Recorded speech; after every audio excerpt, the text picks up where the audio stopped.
शांति।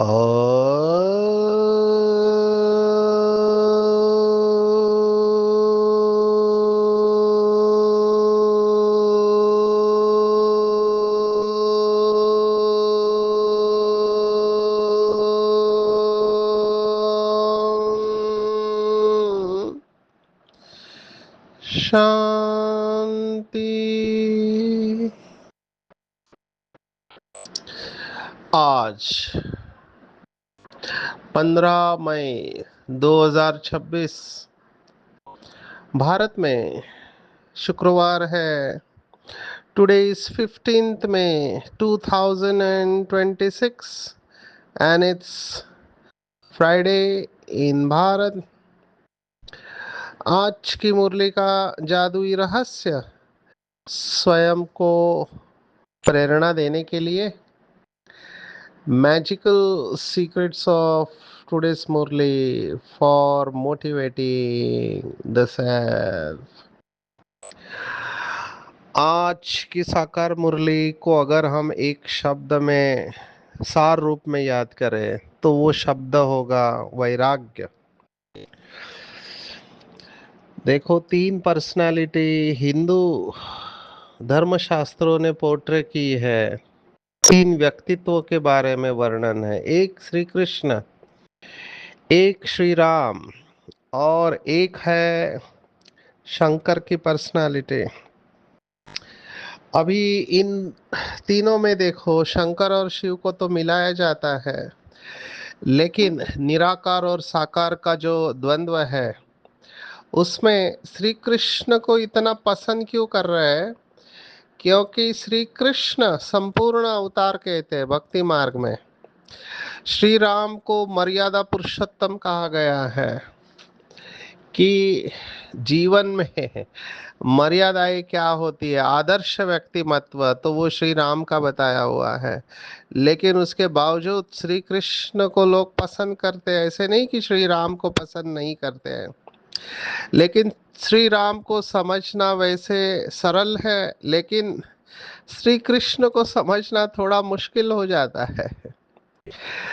क्योंकि ऐसा व्यक्तिमत्व जिसका चरित्र इस प्रकार से बताया गया है कि जो मटका फोड़ता है, जो कपड़े चुराता है और जो झूठ बोलता है, तो उसको कैसे कॉपी किया जाए? क्योंकि इसको समझना मुश्किल है। तो इस समय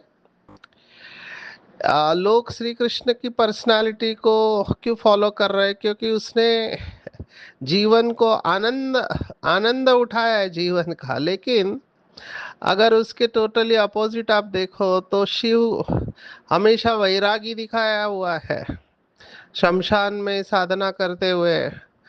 और शिव का नाम है निशाचर। One of the name of Shiva is निशाचर। निशा रात को कहते हैं संस्कृत में।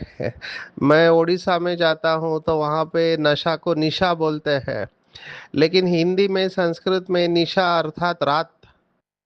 तो रात को जो चरता है, माना चलता है, घूमता है, उसको निशाचर कहते हैं और उसे तपस्या करते हुए बताया हुआ है। अब ये व्यक्तित्व है, इसमें फॉलो आप किसको करेंगे? तो फॉलो डेफिनेटली श्री कृष्ण को भक्ति मार्ग में मानते हैं, जिससे कि उनके इतने भक्त हैं। शिव को फॉलो करना कठिन है, और यही द्वंद्व है निराकार और साकार का। तो साकार को समझना बहुत सरल होता है, हालांकि श्री कृष्ण की पर्सनालिटी को समझना कठिन है भक्ति मार्ग के अनुसार, क्योंकि वो सब छीनने वाला है। ऐसे कुछ लोग कहते हैं। ये बहुत बड़ा विस्तार होगा, मैं आज की मुरली के ऊपर आऊंगा। क्यों क्यों शिव की पर्सनालिटी वैरागी बताई हुई है? तो शिव की बातें आप देखेंगे तो वो एक तो वस्त्र नहीं पहनते हैं, भस्म लगाते हैं, और कामदेव को भस्म करने वाले हैं अपने दृष्टि से।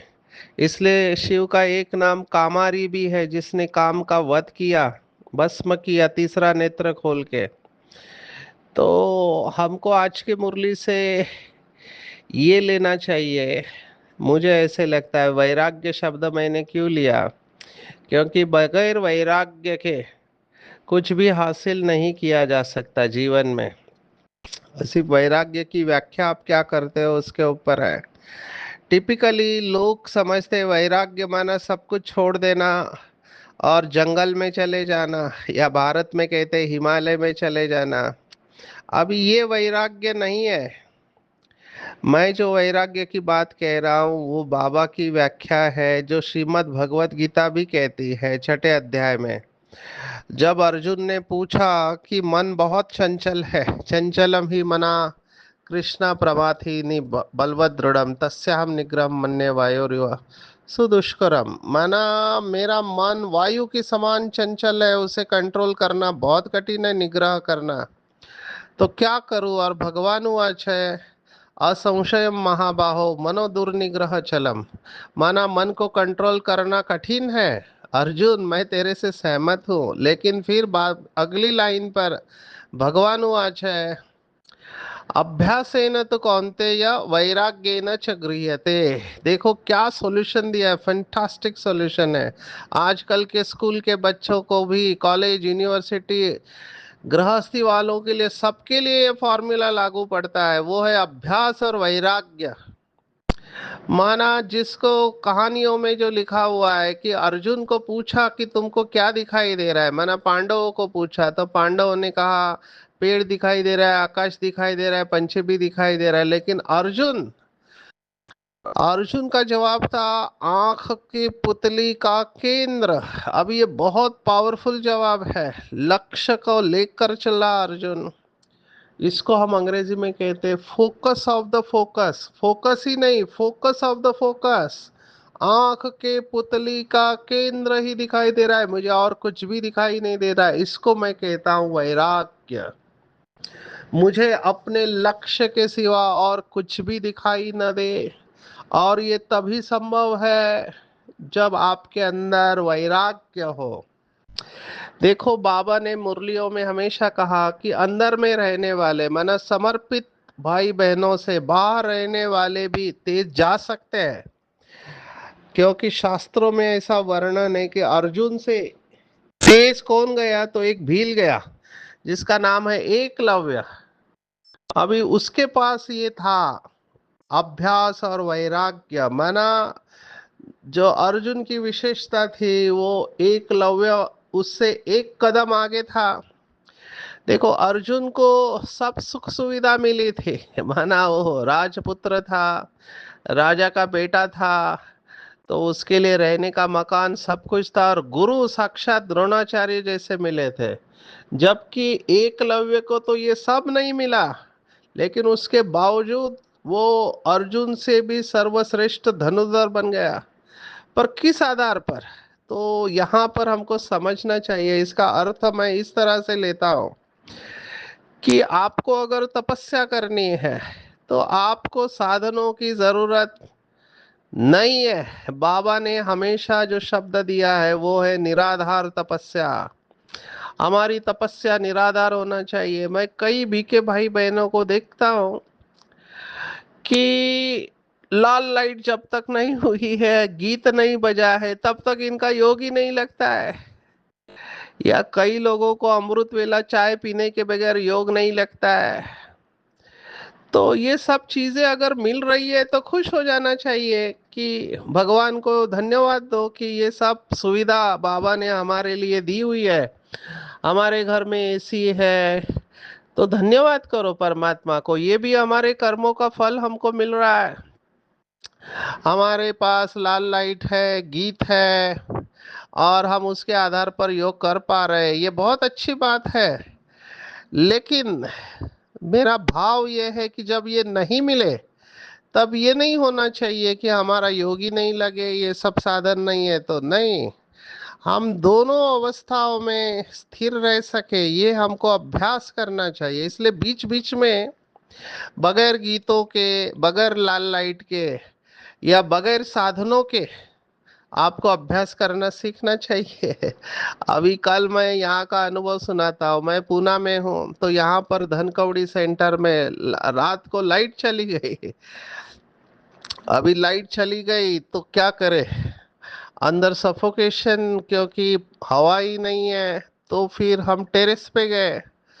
अभी टेरेस पे सोने के लिए गया तो मैं इतना अच्छा अनुभव किया और मेरे मन में आया कि मैंने मेरे 3 दिन वेस्ट कर दिए, क्योंकि टेरेस ये हाइटेड बिल्डिंग है और टेरेस से पूरा आकाश दिखाई देता है और कंटिन्यूस ठंडी हवा चल रही है। मैंने कहा एसी की जरूरत ही नहीं है। तो इतना अच्छा मुझे लग रहा था, तो मुझे वो कहानी याद आई। देखो, ये कहानियों में संदेश बहुत अच्छा होता है कि एक बड़े बाप के बेटे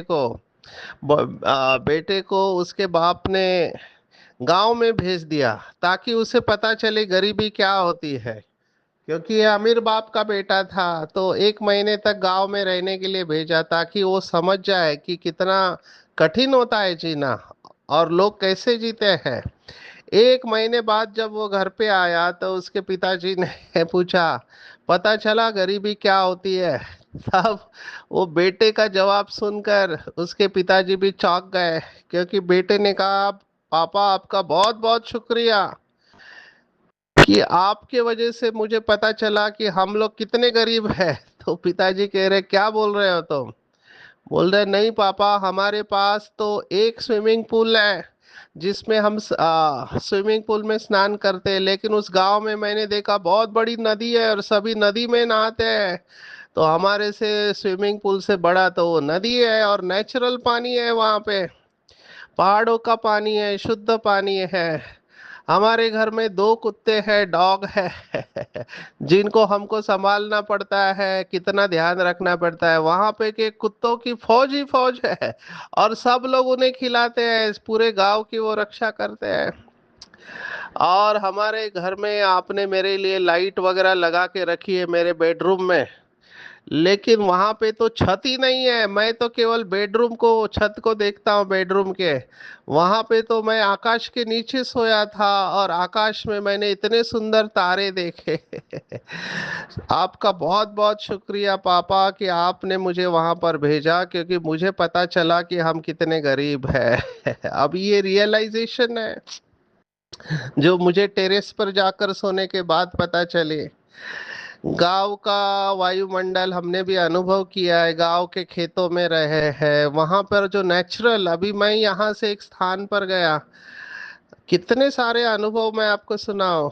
महाराष्ट्र वाले भी उसको शायद जानते होंगे। अभी देखो, मैं मुंबई में रहता हूँ, कैपिटल ऑफ महाराष्ट्र, लेकिन मुझे इस स्थान के बारे में पता ही नहीं है। अभी वो तालुका है, माना तहसील है, पूना डिस्ट्रिक्ट में लास्ट में आता है पुणे के, और उसका नाम है वेल्ला, वेल्ला तालुका। अभी ये पूरा आदिवासी इलाका है और मैं पहली बार वहां पे गया।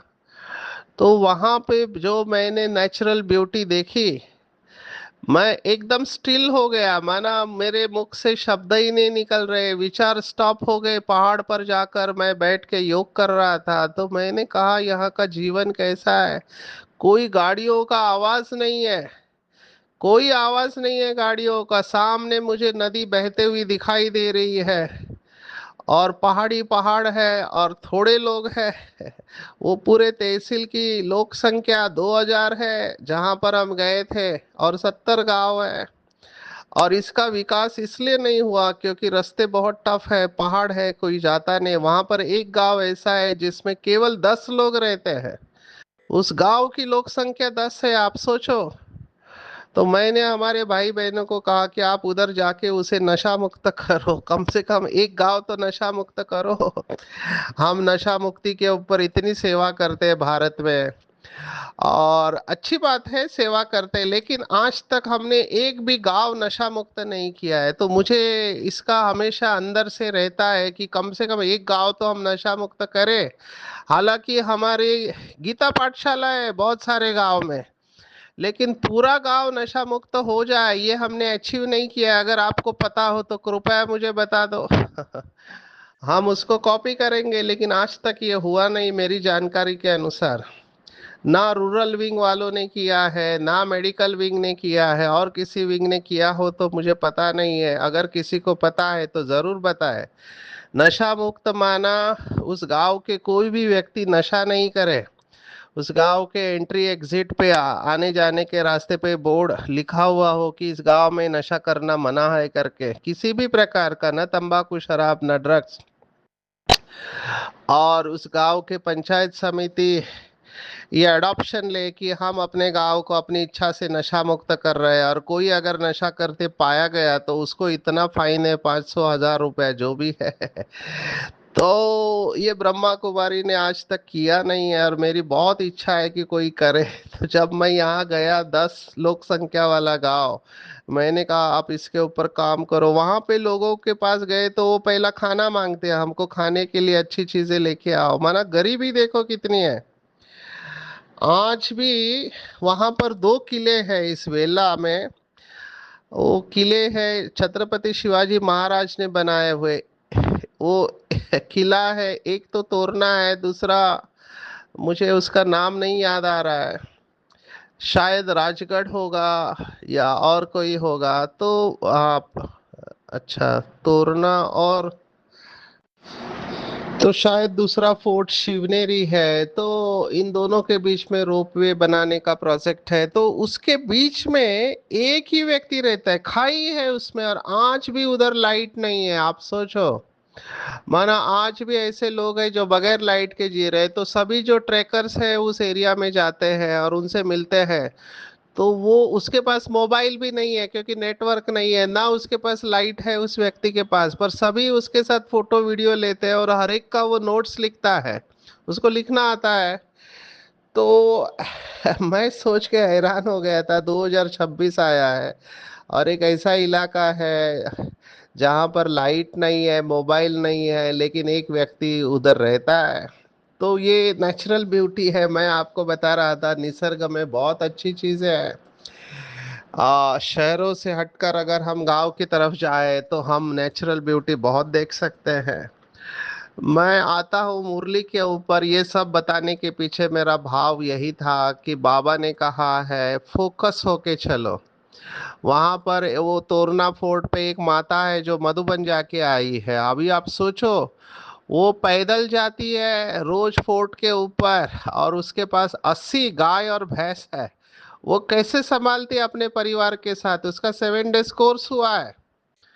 तो ऐसे ऐसे लोग हैं बाबा के बच्चे। और एक माता का तो मैं अनुभव सुन के हिल गया कि वो माता का वर्णन किया था, कल ही मैं वहां पर जाके आया, कि वो अमृत वेला योग के बाद मुरली लिख रही थी। देखो, कई लोगों का ये अनुभव होता है मुरली लिखने का। तो अमृत वेला किया 4 से 4:45 बजे, और मुरली लिख रही थी। मीठे मीठे बच्चे लिखते समय ही उसका शरीर छूट गया।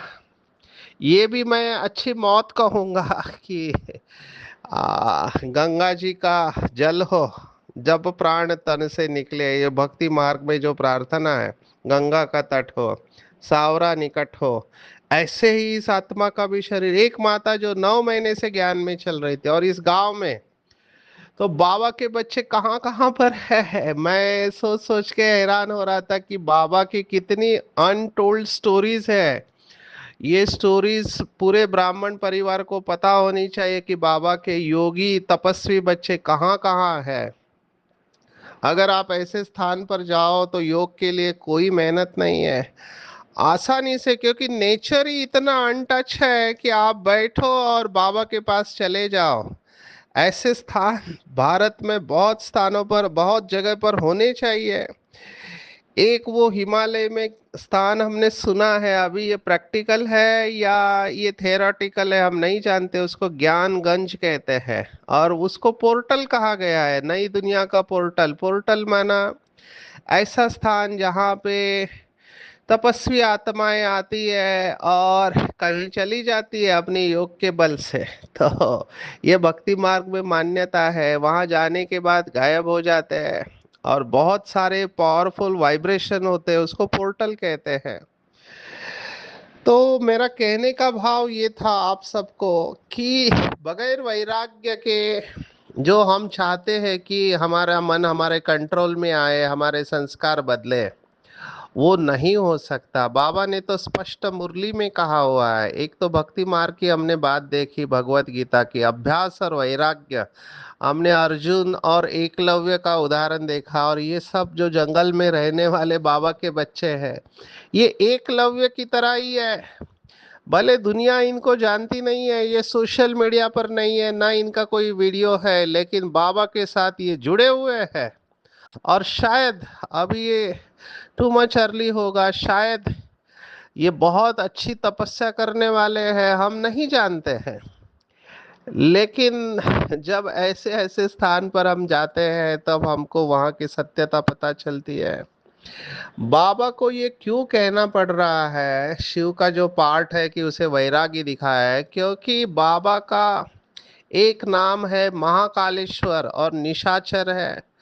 तो वो निशा के समय पर आता है जब चारों तरफ दुनिया में अंधेरा है, विकारों का अंधेरा, और वो हमें प्रकाश की तरफ लेके जा रहा है और कह रहा है बच्चे, बगैर वैराग्य के कुछ नहीं हो सकता।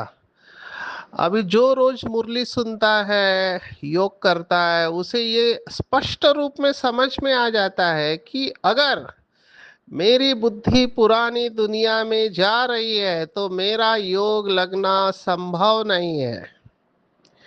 देखो, बुद्धि जाना और अपना कर्तव्य निभाना, ये दोनों अलग अलग बातें हैं। हमको रहना तो पुरानी दुनिया में ही है, लेकिन बुद्धि वहां नहीं जानी चाहिए। क्यों बाबा कह रहा है कि ये सब नरक का शो है? आज के मुरली में देखो बाबा क्या कह रहा है, नरक का शो है। क्यों? क्योंकि 100 वर्ष में बाबा ने कहा कि बड़े बड़े मकान बनाते रहते हैं, टेलीफोन, बिजली, एरोप्लेन, ये सब 100 वर्ष के अंदर आया है। ये टेम्पररी पंप है। बड़े बड़े मकान, फाउंटेन आदि बनाते हैं, इनको आर्टिफिशियल स्वर्ग कहा जाता है, अल्पकाल के लिए। तो बाबा ये सब बता के क्या कर रहे हैं, बच्चे आपकी बुद्धि इसमें नहीं जानी चाहिए, नहीं तो ये योगियों के लिए बहुत बड़ा विघ्न कहा जाएगा। इसलिए बाबा के पास अमीर लोगों का आना बहुत मुश्किल है। गरीब बच्चे ही बाबा के पास ज्यादा आएंगे, क्योंकि अमीर अपने कंफर्ट जोन में रहते हैं। अमीर को हमेशा एसी चाहिए, कार चाहिए, नौकर चाहिए, और उनको सब इंद्रिय सुख चाहिए होते हैं। भले बाबा को पहचान लिया तो बाबा के पहचान के बाद आपको ये इंद्रिय सुखों से स्वयं को बचाना भी चाहिए, क्योंकि इंद्रिय सुख बंधन उत्पन्न कर सकते हैं और लिमिटेशंस भी लाते हैं। अभी देखो, मैं आसानी से टेरेस पे सो गया, घर पे भी मैं जमीन पे ही सोता हूँ, तो मुझे कुछ लगता नहीं है, उसकी आदत है हमको। लेकिन मुझे नहीं पता, अभी कोई अमीर व्यक्ति हो, वो अगर एसी चली गई, समझो जनरेटर भी नहीं है, तो वो कैसे सो पाएगा? होंगे बाबा के तपस्वी बच्चे, क्योंकि बाबा के बहुत सारे बच्चे हैं जो हमने देखे, जो अमीर है, जिनके पास बहुत पैसा है, लेकिन साथ में सिंप्लिसिटी भी है उनके पास, बहुत साधारण रहते हैं। लौकिक में भी ऐसे लोग हैं, जैसे आपने सुधा मूर्ति जी का नाम सुना होगा।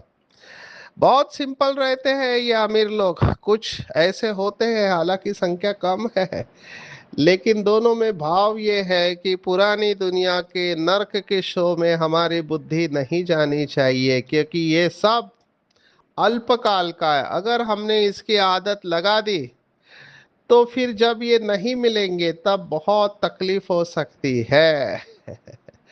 तो इसके ऊपर चिंतन करेंगे, क्या मेरी बुद्धि जाती है? इसलिए मैंने कहा वैराग्य आज के मुरली का एक ही शब्द लेना है, और ये बुद्धि में फिट बैठना चाहिए कि ये सब कब्रिस्तान होना है। और अर्जुन यहाँ पर ही अटका हुआ था। अर्जुन शक्तिशाली योद्धा, जिसने अकेले ने इन सब महारथियों को हरा दिया था, वो गलित गात्र हो गया, मना उसके हाथ पैर कांपने लगे, मुंह सूख गया, और उसने कहा कि मैं युद्ध नहीं करूंगा। कुछ ऐसे ही हालत हो सकती है आत्माओं की जिनका मोह हो अपने रिश्तेदारों में, माँ बाप, बच्चे, भाई, काका, चाचा, मामा, किसी में भी बुद्धि जा सकती है। तो गलित गात्र हो जाएंगे। कल की मुरली अगर आप याद से देखो, प्यार का सागर बाबा ने कहा था, किसी देहदारी में बुद्धि गई तो फिर बाबा को याद करना मुश्किल हो जाएगा और कल्प कल्प का नुकसान हो जाएगा। इसलिए पहले से ही अपने आप को बताते रहो, जो कुछ भी मुझे दिखाई दे रहा है देहदारी, जो भी मेरे रिश्तेदार है, जो भी चीजें हैं, ये सब जाने वाली है, ये सब जाने वाली है। इसलिए उसमें बुद्धि नहीं जानी चाहिए, उसको ज्ञान के आधार पर समझाना है। आज बाबा ने देखो धर्मशाला के बारे में बताया है कि धर्मशाला बनाते हैं, वह कोई धंधे के लिए नहीं बनाते हैं, क्योंकि वो पुण्य करना चाहते हैं। ऐसे नहीं कि व्यापारी लोग आकर व्यापार करें। धर्मशाला तीर्थ स्थानों पर बनाई जाती है। अभी बाबा देखो क्या कह रहा है, हमारे सभी सेंटर सबसे बड़े से बड़े तीर्थ है। तुम्हारे सेंटर्स जहां जहां है वे बड़े से बड़े तीर्थ है, जहां से मनुष्य को सुख शांति मिलती है। अभी देखो विदेश में भी बाबा के कितने सेंटर हैं। आप लंदन में, शायद लंदन में, हाँ, ग्लोबल कोऑपरेशन हाउस है, या ऑक्सफोर्ड में बाबा का रिट्रीट सेंटर कितना बड़ा है, वो महल की तरह है। ये सब तीर्थ क्षेत्र है, क्योंकि बाबा के वाइब्रेशन वहां पर पहुंचे हुए हैं। और कितने ये 5,000 सेंटर जितने भी है, 5-6 हजार, मुझे नहीं पता, बड़े छोटे मिलाकर शायद अभी ज्यादा हो गए होंगे। तो ये 5 से 8 हजार तक जो भी सेंटर है, ये सब तीर्थ क्षेत्र है और बड़े से बड़ा तीर्थ है, क्योंकि स्वयं भगवान के वाइब्रेशन वहां पर है, प्रैक्टिकल है। तो बाबा ने देखो भक्ति मार्ग की भावना के बारे में बताया। आज भक्त लोग बड़े प्रेम से मंदिर आदि में चरणामृत लेते हैं, समझते हैं उनसे हमारा हृदय पवित्र हो जाएगा। और भगवान क्या कह रहा है, वह तो पानी है। देखो बाबा एक वाक्य में कह रहा है, वो तो पानी है, उससे हृदय शुद्ध नहीं होगा, आपको फील होगा। अगर आपकी भावना है कि वो प्रसाद है तो आपको ऐसे फील होगा। और अभी कलयुग में पूछो ही मत क्या हो रहा है, मैं उन सब बातों में नहीं जा रहा हूँ। कलयुग में लोग जो गुरुओं में फंसे हुए हैं, बेचारे गुरु के चरणामृत को लेते हैं, पीते हैं, क्या क्या करते हैं। अभी क्या इससे हृदय माना आत्मा शुद्ध और पवित्र होगी? नहीं, आपको लगेगा थोड़े समय के लिए कि अच्छा, लेकिन वो संस्कार वैसे ही पड़े हैं। ये गंगा मेला के ऊपर बाबा ने कहा, अमरनाथ की यात्रा सबसे अच्छी यात्रा तो परम धाम की है, सेकंड में हम उड़ जाएंगे। आज आत्मा की स्पीड के बारे में भी बाबा ने बताया हुआ है कि सेकंड में अगर उसका पार्ट लंदन अमेरिका है तो यहाँ से वो चली जाएगी। तो रिफ्रेश करना है अपने आप को इन सब बातों से, बुद्धि को निकाल देना है, परम धाम में बुद्धि को लगाना है, सुख धाम में लगाना है, अथॉरिटी बन के चलना है। जैसे बाबा ने उदाहरण दिया कि हाथ और पैर को जब चाहे हम खड़े करो, जब चाहे चलो, हम चलाते हैं, ऐसे ही मन और बुद्धि को जहां लगाने चाहो, जितना समय लगाने चाहो वो लगा पाओ, उसको कहते हैं अथॉरिटी। अभी हमने संडे की मुरली देखी, अनुभव की अथॉरिटी, इसको अथॉरिटी कहते हैं। जैसे वाणी में आना सहज है, ऐसे वाणी से परे जाना, ये अभ्यास जितना होगा, बाबा ने आज स्पष्ट कहा है कि उससे साक्षात्कार होगा। समझो आप बैठे हैं, आपकी बुद्धि परम धाम में है। तो हमने ये गुलजार दादी में देखा कि वो भले वो यहाँ बैठे हैं, लेकिन उनकी बुद्धि परम धाम में स्थित रहती थी। तो ऐसे अभ्यास से बाबा ने कहा साक्षात्कार मूर्त बनेंगे। एक आत्मा सुना रही थी कि मैं दादी के पास गया और मैं अपने प्रॉब्लम को ही भूल गया, क्योंकि दादी कुछ और अवस्था में थी। इस अभ्यास को जब सहज और निरंतर बनाएंगे, तभी हम कहेंगे मास्टर सर्वशक्तिवान। इसलिए डरना नहीं है, कोई भी परिस्थिति आए, स्वस्थिति शक्तिशाली रखेंगे तो परिस्थिति कुछ नहीं कर पाएंगे। जैसे अचलगर, अचलगर यादगार है माउंट आबू में। तो बाबा ने कहा अचल स्थिति का यादगार अचल घर है। तो ऐसे कब होंगे? जब एक के रस में रहेंगे तो एक रस अवस्था होगी और क्वेश्चन मार्क से भी मुक्त होंगे। क्यों क्या के क्वेश्चन मार्क से मुक्त? ड्रामा की भावी पर एक रस स्थैर्यम रह पाएंगे। तो आज की पूरी मुरली में टेक होम है, ये पुरानी दुनिया जो आपको दिखाई देती है, ये पुरानी दुनिया कब्रस्तान है। जो कुछ भी आपको दिखाई देता है ये सब कुछ जाने वाला है, इसलिए इससे दिल नहीं लगाना है। परिस्तान या सतयुग से दिल लगाना है, बाबा को याद करना है। हमारे जैसा खुश नसीब कोई नहीं, क्योंकि स्वयं भगवान टीचर बनकर हमें पढ़ा रहा है। तो उनकी जितना याद में रहेंगे चलते फिरते, उतना बाबा की याद में रहेंगे तो अंत समय सुहावना होगा। और बाबा का वायदा है कि बाबा लास्ट तक हमको साथ देने वाला है। स्वयं रिफ्रेश रहकर औरों को भी रिफ्रेश करना है। ईश्वरीय अथॉरिटी बनकर संकल्प और बुद्धि को ऑर्डर प्रमाण चलाने वाले मास्टर सर्वशक्तिवान बनना है। स्वस्थिति शक्तिशाली रखनी है तो परिस्थिति कुछ नहीं कर पाएंगी। और एक के ही रस में रहेंगे तो एक रस अवस्था में रहेंगे, अचल रहेंगे। क्यों क्या शब्द निकल जाएगा और ड्रामा की भावी पर स्थैर्यम रह पाएंगे। अच्छा, ओम शांति।